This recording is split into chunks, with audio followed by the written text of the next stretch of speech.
గురువందనంతో start చేసుకున్నామండి. లక్ష్మీనారాయణకు నా ఆత్మప్రణామములు. బ్రహ్మశిపితామహ దంపతులకు నా ఆత్మప్రణామములు. సద్గురు వంశీ మాస్టర్ దంపతులు నా ఆత్మప్రణామములు మరి కృతజ్ఞతలు మరియు పాదాలు వందనాలు తెలుపుకుంటున్నానండి. అలాగే నాకే సహకరిస్తున్న మాస్టర్స్ కు, నా తల్లిదండ్రులకు, నా ఫ్యామిలీ మెంబర్స్ కు నా ఆత్మప్రణామాలండి. అలాగే ఇక్కడ గూగుల్ మీట్ లో, యూట్యూబ్ లో వీక్షిస్తున్న నా స్వరూపులందరికీ నా ఆత్మప్రణామాలు మరియు ధన్యవాదాలు తెలుపుకుంటున్నానండి. Thank you so much. అవకాశం అండి. ఈవిడ గురించి తెలుసుకోవడం ఎంత అదృష్టం నాకు ఈ రోజు అనిపిస్తుంది. ఈ జీవితానికి ఒక పరమార్థం వచ్చిందేమో అనిపిస్తుంది ఈ రోజు అయితే. లోపముద్రాదేవి అండి, అగస్త్య మహర్షి యొక్క భార్య అన్నమాట. అంటే అపురూప సౌందర్యవతి, అగస్త్య మహర్షి యొక్క ధర్మపత్ని మరియు అపురూప సౌందర్యవతి. క్రీస్తు పూర్వం 6వ 7వ శతాబ్దంలో జన్మించినట్లు నమ్మకం అన్నమాట. తన భర్తతో పాటు లలితా సహస్రనామాలను విస్తృతపరిచినట్లు తెలియజేస్తుంది. ఈమెకి కౌశితకి వర ప్రధాన నామాలు కూడా ఉన్నాయి. ఋగ్వేదంలో ఒక శ్లోకం కూడా ఆమె గురించి తెలియజేస్తుంది. ఇలా చాలా ఋగ్వేద మంత్రాలు 267 మంత్రాలను అగస్త్య మహర్షి దర్శించారంటే, దర్శించడం అంటే ద్రష్ట, మంత్ర ద్రష్ట అనమాట. ద్రష్టం అంటే ఆ నామాల్లో ఆ పరమేశ్వరుడిని, శివుడినైనా లలితాదేవునైనా దర్శించారనమాట. ఆ నామాలతో 267 నామాలు ఆయన దర్శించారు భార్యాభర్తలు ఇరువురు. అంటే లలిత సహస్రనామాలు రాయాలంటే ఎంత ఇది ఉంటుంది చెప్పండి. అంటే లోపముద్ర అర్థం ఏంటంటే, లోప అంటే అనుకువ, శాంతము, ముద్ర అంటే లావణ్యము, శోభ. లోప ముద్ర తన తపస్సు శక్తితో, అంటే మనసులో, అంటే లోపముద్రను ఎలా సృష్టించారంటే అగస్త్య మహర్షి సృష్టించారు.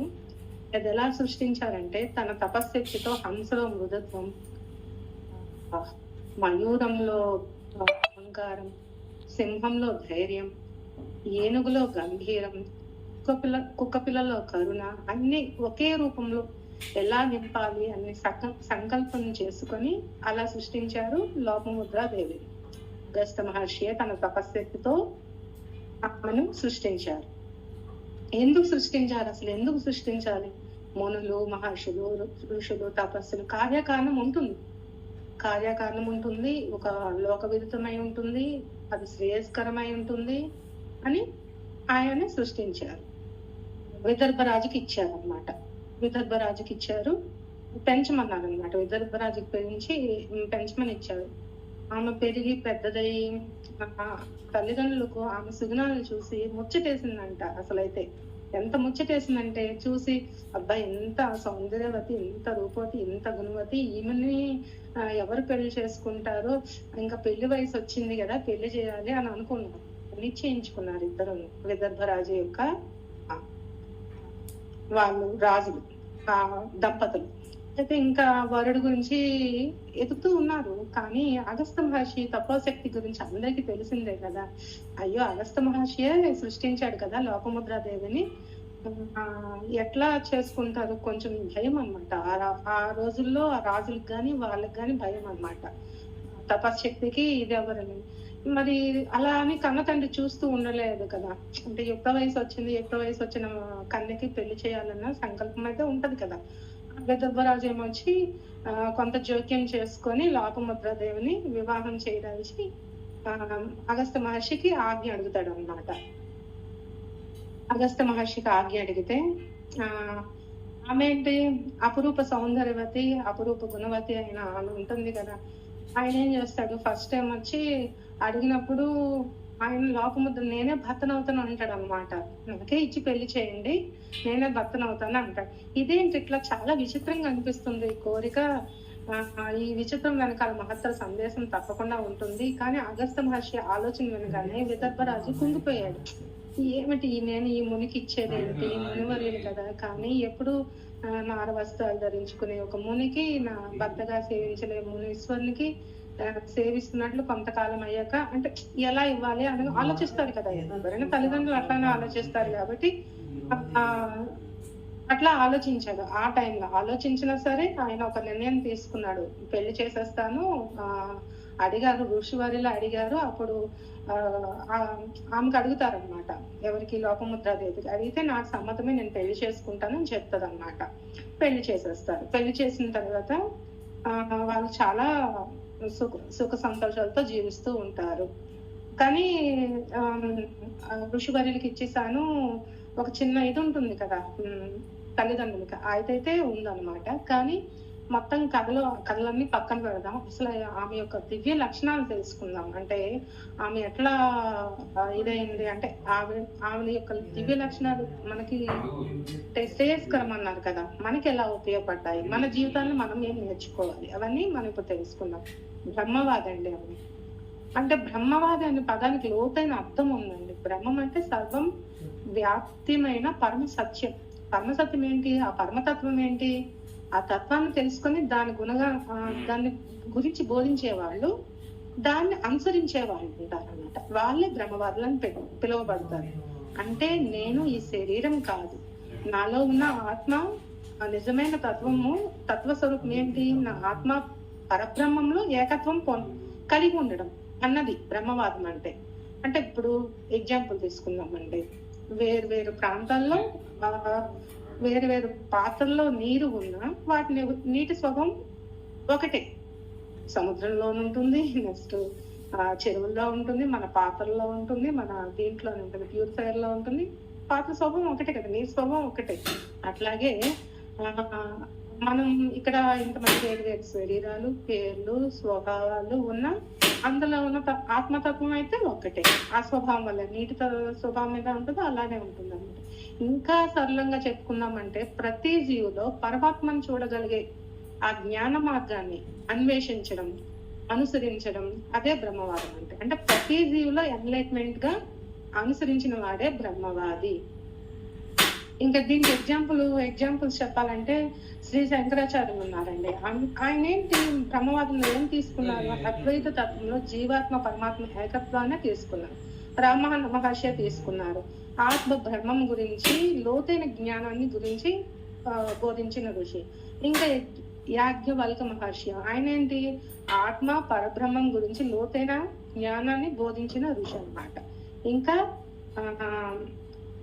శమం, అసలు ఈమెకున్న శమం అంటే అంత కాదండి. ఈ శమం గురించి కొంచెం వివరించుకుందాం. అంటే అది లోపముద్ర మాటలోనే ఉందని నాకు అనిపించింది. ఆ శమం అనేది సాధకులు కూడా మనం కూడా ఉన్నత లోకాలకు వెళ్ళాలి కదా. ఇప్పుడు లోకంలో ఉండకూడదు. సాధకులు అన్న వాళ్ళు అన్ని లోకాలని వీక్షిస్తుండాలి, అన్ని లోకాల జ్ఞానాన్ని తెలుసుకుంటూ ఉండాలి. అలాగే ఇప్పుడు దేశకాలమాన పరిస్థితుల ప్రకారం మనం శమంలో ఉండాలన్నమాట. అలా విశ్వామిత్ర లేని వాళ్ళ గురించి మనం తెలుసుకుందాం. విశ్వామిత్ర మహర్షి ఉన్నారు, 10 అడుగులు వేసి 1 అడుగు వెనక వేశారు. అలాగే మనం అషడ్వర్గాల్లో 10 అడుగులు ముందు వేస్తాం, మళ్ళీ వెనక పడిపోతుంటాం. అదే 50 అడుగులు వేసి మళ్ళా వెనక పడిపోయేవాడు నేను.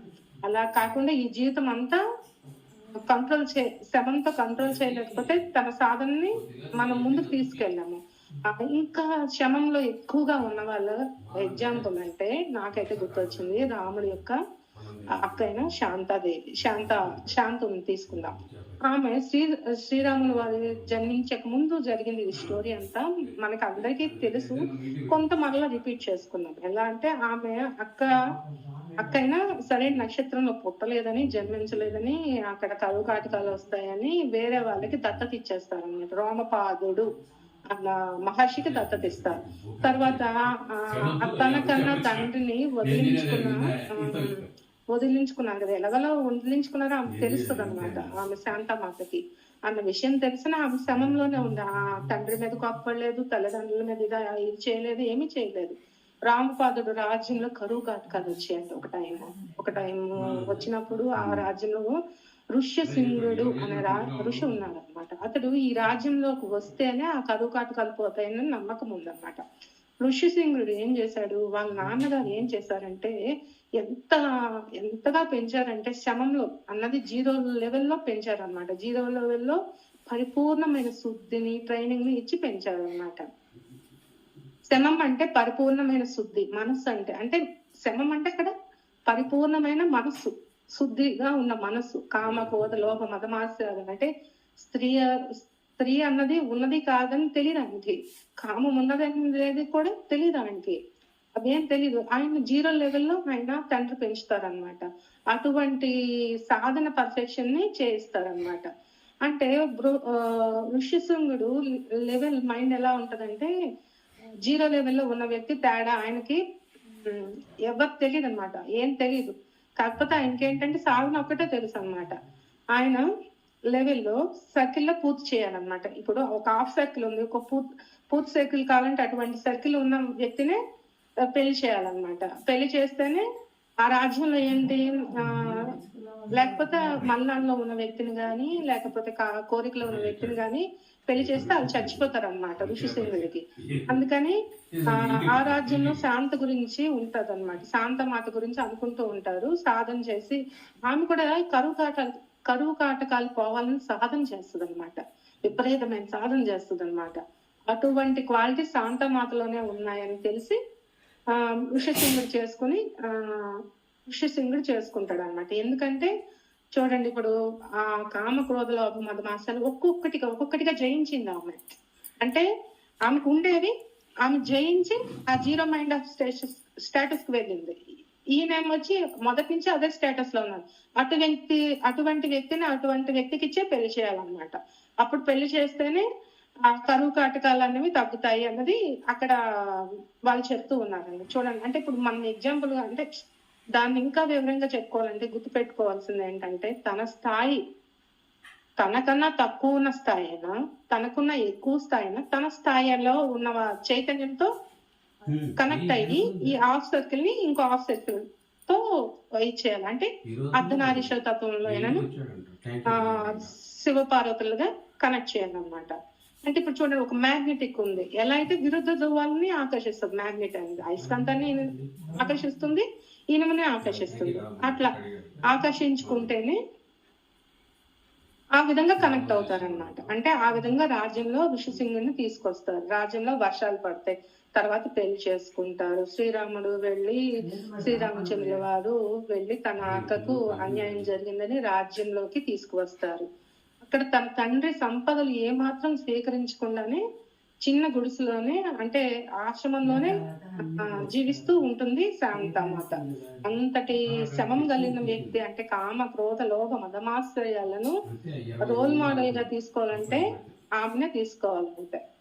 ఇంకా ఫస్ట్ ఏంటి, బ్రహ్మవాదిని మరియు గొప్ప విద్యావంతురాలు అని చెప్పాను కదా. వేద పండితురాలు, లోపముద్ర కేవలం ఒక మహర్షి భార్య మాత్రమే కాదు, ఆమె స్వయంగా ఋషిక అని మహిళా ఋషి అని కూడా పిలువబడుతుంది. అంటే మంత్రద్రష్ట, అంటే ఆమె ఈ యొక్క మంత్రాలన్నింటిలోని అన్నిసార్లు పార్వతీ పరమేశ్వరుని దర్శించింది అనమాట. అంతటి భాగ్యవంతురాలు అనమాట. సమతుల్యత అంటే ప్రాపంచిక అవగాహన, అంటే ఆధ్యాత్మిక గృహస్థ సమతుల్యత అంటే తన తీవ్రమైన తపస్సుతో మునిగిపోయిన మహర్షికి కేవలం వైరాగ్యమే కాకుండా గృహస్థ జీవితం గురించి మరియు వంశాభివృద్ధి యొక్క కూడా అతి ముఖ్యమైనవని గుర్తు చేసిన వివేకవంతురాలు. అంటే ఆమె నిర్భయంగా చెప్పింది, భర్తకు భయపడకుండా తన మనసులోని భావాలను ధర్మాన్ని సూటిగా వ్యక్తపరిచే ధైర్యం ఆమె సొంతం అన్నమాట. దీని గురించి ఇక్కడ నాకు ఒకటి నచ్చింది ఫ్రెండ్స్, అది చాలా బాగుంది అనిపించింది.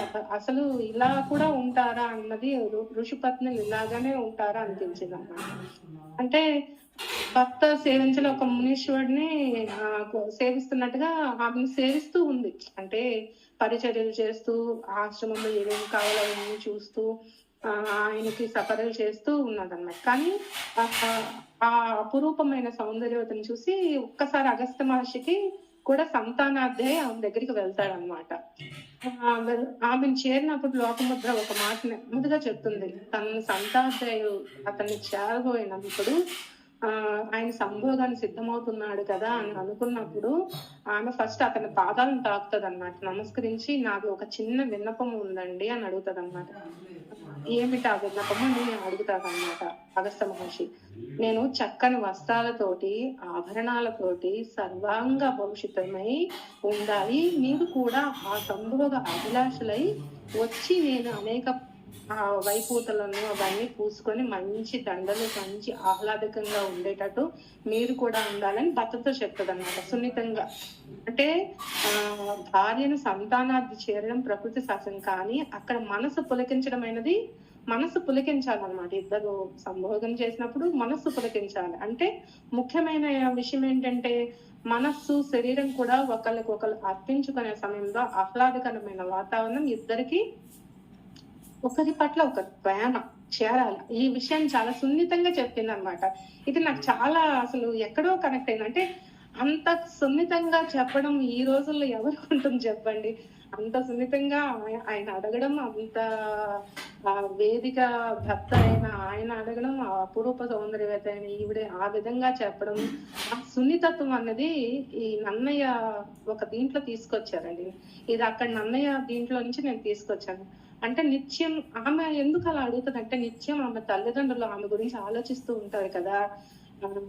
ఏంటి నేను ఒక ఇంత విదర్భ రాజు కూతుర్ని బాగా పెంచాము, అన్ని చేశాము, నా అవస్థలు చూసి అంటే ఆ ఇది ఉంటుంది కదా, ఆ తల్లిదండ్రులు భావిస్తారు, అది చేస్తారు, అది కలిగించాలి, ఆ తపస్సంపన్నత అవన్నీ ఉంటాయి కదా, దాన్ని కూడా పోగొట్టాలి అన్న ఉద్దేశంతో ఆమె కూడా అటువంటి ఇది తీసుకుంది. అంటే ఎప్పుడు నారచీరలు ధరించే ఇది ఈ విధంగా ఆయన చెప్పి ఒక పండగలాగా చేసి అట్లా చేయమని చెప్పింది.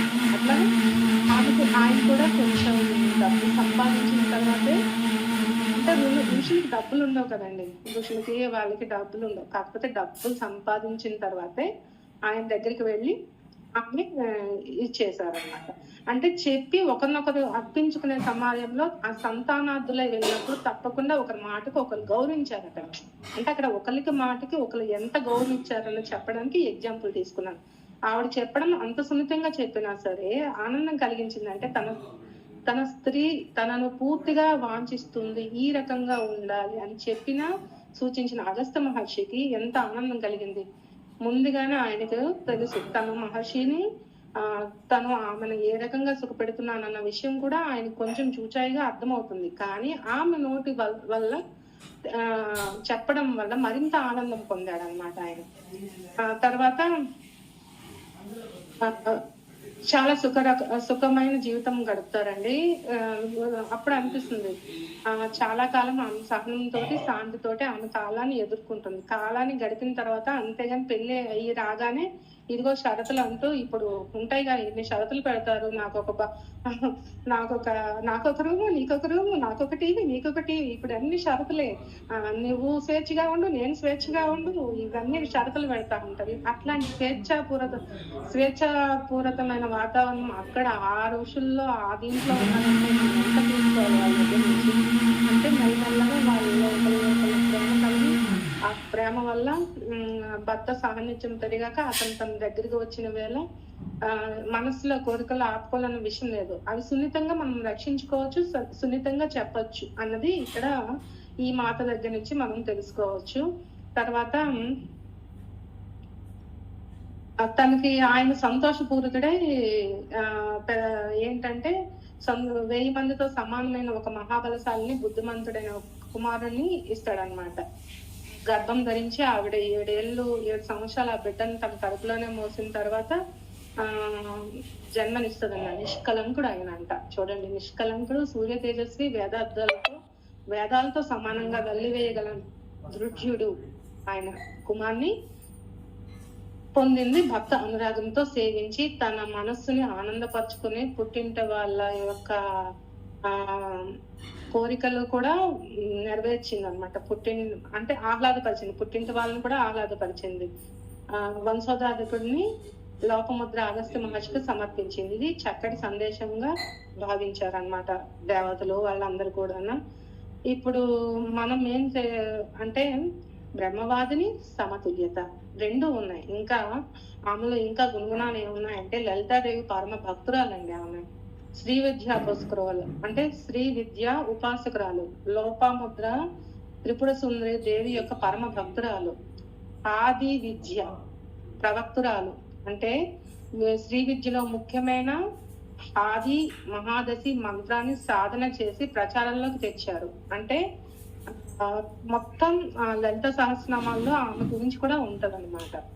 167 నామం ఏదో సంథింగ్, అది గుర్తులేదు కానీ అంటే త్యాగ నిరతి మరియు అనుకువ కూడా ఆమెకుందనమాట. అంటే 4వ క్వాలిటీ ఏంటి? త్యాగ నిరతి అనుకువ. రాజభోగాలను వీడడం, విదర్భదేశపు రాజకుమారిగా ఉండడం, పుట్టి పెరిగిన అత్యంత విలువైన విలాసవంతమైన జీవితాన్ని గడిపినప్పటికీ వివాహం చేసుకున్న తర్వాత సంతోషంగా ఆశ్రమ జీవితాన్ని కఠిన నియమాలతో స్వీకరించారు. ఆయన తపస్సుని ఎల్లప్పుడూ తోడుగా నిలుస్తూ ఆదర్శవంతమైన భార్యగా నిలిచారు. ఇంకా 5వది ఏంటంటే అసాధారణ సౌందర్యం అండి ఆమెది. పురాణాల ప్రకారం అగస్త్య మహర్షిలో జంతు ప్రకృతిలో ఉన్న అందాన్నంతా మిళితం చేసి ఆయన ఎలా సృష్టించారో అట్లా సృష్టించారు, అంటే లోపముద్రాదేవిని. అంటే శమంలో ఆమెకి శమం చూడండి, అంటే ఇది జీవితం, అంటే దీన్ని ఇదే జీవితం అనుకున్న వాళ్ళకి, ఎంతో ఏదేదో కావాలని తపన పడుకున్న వాళ్ళకి, అంటే ఒక భర్త ద్వారా జీవితం పొంది, భర్త ద్వారా సంతోషవంతమైన జీవితం పొంది, ఎన్నో మంత్రాలు దర్శించి తన ద్వారా అన్ని పొందిన ఆమె ఎంత సమంలో ఉంది చూడండి అన్నది ఇక్కడ చెప్తున్నారండి. మళ్ళీ ఒక్కసారి పాయింట్స్ రివైజ్ చేసుకుందామండి. బ్రహ్మవాదిని మరియు గొప్ప విద్యావంతురాలు, వేద పండితురాలు. ఆమె లోపముద్ర ఒక మహర్షి భార్య మాత్రమే కాదు, ఆమె స్వయంగా ఒక ఋషిక. ఋగ్వేదంలో అనేక శ్లోకాలను దర్శించారు. ఆమె సమతుల్యత మరియు ప్రాపంచిక అవగాహన, అంటే తీవ్రమైన తపస్సులో మునిగిపోయిన భర్తకి, అంటే అగస్త్య మహర్షికి కేవలం వైరాగ్యమే కాకుండా గృహస్థ జీవితం కూడా మరియు ఆ సంతానాభివృద్ధిని, అంటే వంశాభివృద్ధిని అతి ముఖ్యమని గుర్తు చేసిన వివేకవంతురాలు. నిర్భయం, భర్తకు భయపడకుండా తన మనసులో భావాలను, ధర్మాన్ని సూటిగా సున్నితంగా చెప్పిన వ్యక్తి అన్నమాట. లలితాదేవి ఉపాసకురాలు, అంటే పరమ భక్తురాలు. ఆమె ఆది విద్య ఉపాసకురాలు, త్యాగ నిరతి మరియు అనుభవ కలగన్న ఆమె. ఎన్ని భోగాలు ఉన్నా నా భర్త ఆశ్రమ జీవితం గడిపాడు, నేను ఆశ్రమంలోనే ఉంటానన్న ధైర్యశాలి. అంటే ఏదైనా అంత ధైర్యంగా ఉండడం కూడా గ్రేటే కదా మేడం. అదే ఇక్కడ చెప్పబడింది. అసాధారణ సౌందర్యం, అనుకున్న సౌందర్యం ఇంత అంత కాదు. ఇంకో కథ కూడా ఉంది దీనికి. ఏంటంటే ప్రస్తుతం కావేరి నది ఉంది, లోపముద్ర పొందిన రూపం అని చెప్పబడుతుంది. అంటే గిరిధర రామాయణంలో ఇంకొక కథ ఉంది. అదేంటంటే అగస్త్య మహర్షి అనేక మంది కుమార్తెలు గల కన్య కుబ్జ మహారాజుని కలిసి ఒక కుమార్తెను వివాహం చేసుకునేటకు వచ్చిన తదుపరి ఆ రాజ్యానికి వస్తే కన్యాదానం చేస్తానని వాగ్దానం చేశాడు. కొంతకాలం తర్వాత మహర్షి రాజ్యానికి వచ్చినప్పుడు రాజు అందరి కుమార్తెలను వివాహం అయినప్పటికీ మహారాజు తన కుమారుడైన లోపముద్రను స్త్రీ వేషంలో ఉంచి అగస్త్యునికి ఇచ్చి వివాహం జరిపించాడని. విచిత్రంగా లోపముద్ర స్త్రీ రూపంలోకి మారిపోయిందని ఇంకొక కథ కూడా ఉంది. ప్రస్తుతం అయితే లోపముద్రాదేవి ఒక కావేరీ నదిగా, అంటే ఇక్కడ కర్ణాటకలో కావేరీ నదిగా ప్రవహిస్తుంది అనేది కూడా ఉందన్నమాట.